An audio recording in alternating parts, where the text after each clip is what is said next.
वैराग्य कितने प्रकार का होता है, तो 3 प्रकार बताए गए वैराग्य के, मरकट, मरघट और सच्चा वैराग्य। मरकट वैराग्य होने का, घर में झगड़ा हो गया, जा रहा हूं मैं तो हरिद्वार, आज के बाद कभी वापस नहीं आऊंगा। हरिद्वार की ट्रेन तक गई, ट्रेन आने ही वाली थी कि उसी समय घर में सोनू मोनू की याद आ गई, घूम घाम के वापस आ गई।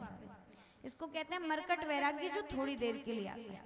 एक होता है मरघट वैराग्य, जब हम किसी शव सैया के साथ जाते हैं ना, उस समय एक ही नाम सुनाई देता है, राम नाम सत्य है, बाकी सब असत्य है। बचपन में बताया गया धराधाम सत्य है, जवानी में बताया गया अर्थ काम सत्य है, जब पिंजरे का पंछी पिंजरे को छोड़ गया, तब अंत में बताया गया राम नाम सत्य है, तब अंत में बताया गया राम नाम सत्य। तो भैया आप किसको सुना रहे हो? बचपन से आप सिखाते हो कि बेटा यही तुम्हारा घर है, यही तुम्हारी मम्मी है, यही तुम्हारे पापा है। जवानी में बताते हो कि बेटा खूब कमाओ धमाओ, इसी में जिंदगी है।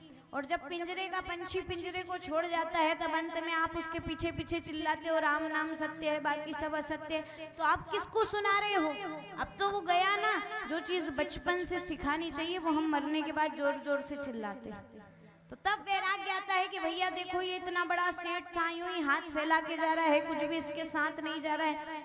कई बार हम देखते हैं ना, शव सैया के पीछे फूल और पैसे फेंके जाते हैं।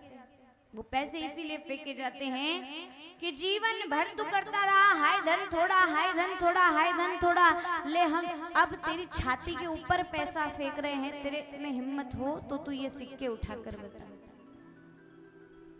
ये सिखाया जाता है। तो उस समय वैराग्य आता है कि भैया इसके साथ भी कुछ नहीं गया, हमारे साथ भी नहीं जाएगा, चलो भजन कर लो। लेकिन घर आए कि वापस वही घर गृहस्थी में भूल गए। एक होता है आखिरी सच्चा वैराग्य कि बचपन से जब जन्म हुआ तभी से भगवान की भक्ति है, और धीरे धीरे वो भक्ति दृढ़ होती जाती है, और फिर वो एक संन्यास का रूप ले लेती है। वो होता है सच्चा वैराग्य।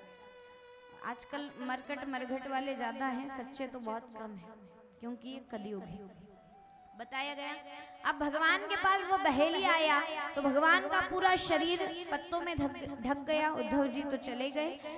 अब उसी समय वो बहेलिए को भगवान का पैर चमकता हुआ दिखाई दिया, तो हिरण समझ के उसने भगवान के पैर पर ही तीर मार दिया। जैसे ही खून निकला, भगवान के पास गया, जाकर देखा तो भगवान से क्षमा मांगी, प्रभु गलती हो गई, क्षमा कर दो, मुझसे बहुत बड़ी गलती हो गई। भगवान कहते कोई बात नहीं, ये सब मेरी इच्छा से हुआ है, इसमें तुम्हारी कोई गलती नहीं है।